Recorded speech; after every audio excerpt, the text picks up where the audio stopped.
يا بنات يا حلوين يا أمامير، رجاء رجاء رجاء تشتركوا في القناة وتفعلوا الجرس وتعليق حلو منكم كده وجميل زيكم. مستنياكم تنوروني وتقولوا لي رأيكم ايه في القناة، في التكات والحركات وإعادة التدوير والأكلات. أنا بعمل لكم أكلات بسيطة جدا وسهلة جدا، وإعادة التدوير كمان حاجات أفكار والله ما هتلاقوها في أي مكان. النهاردة عملت لكم لحمة بقى، تاكليها بقى بالعيش، تاكليها بالمكرونة، تاكليها بالرز، تاكليها بأي حاجة، مش محتاجة حاجة جنبها تاني.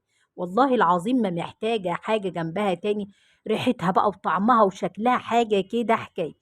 والبصل اللي فيها بقى تغمسي بيه، تشبعي تشبعي تشبعي وتشمي ريحته تشبع. بس ادعمونا واشتركوا في القناة وشيروا الفيديو على قد ما تقدروا، وقولوا لنا رأيكم في القناة. مستنيينكم تنورونا يا بنات يا حلوين يا أمامير يا ستات يا كل الدنيا.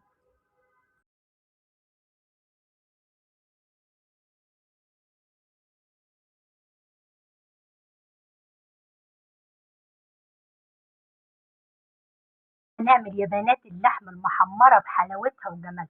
معانا اللحمة اهو، ومعانا بصل ومعانا توم. برضو اللحمة ديت بتموت في التوم، اللي بيحليها هو التوم. معانا الزبدة اللي احنا سيحناها اهو.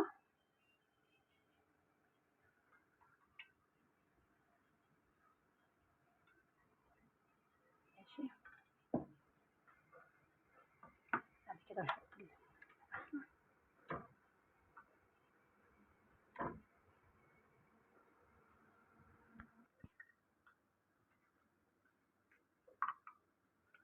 هنقطع التوم، مش هم حتت كبيرة حتت صغيرة مش هتفرق، تدقيه أي حاجة تحطيه سليم بيستوي مع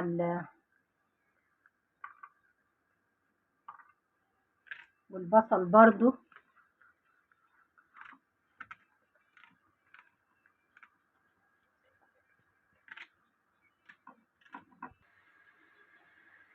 قطعنا قرن فلفل حراق والثوم والبصل.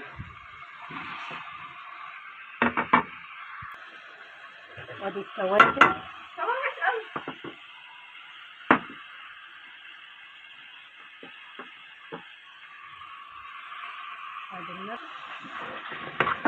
ونقلبها بقى ونغطيها غطا محكم، وكل ما تشرب الميه بتاعتها نزود لها ايه، كوبايه ميه بكوبايه ميه. تشرب الميه نزود كوبايه ميه بكوبايه ميه.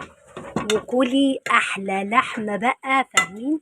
البصل ده مع التوم مع كل الحاجات دي بتبقى طعمها حكايه. غطيها كويس، وكل ما تنشف كوبايه ميه كوبايه ميه لحد ما تستوي. اما تستوي بقى نوريها لكم. بصوا يا بنات الجمال بعد ما استوت، ولا ده تغمسيه بالعيش يبقى حكايه.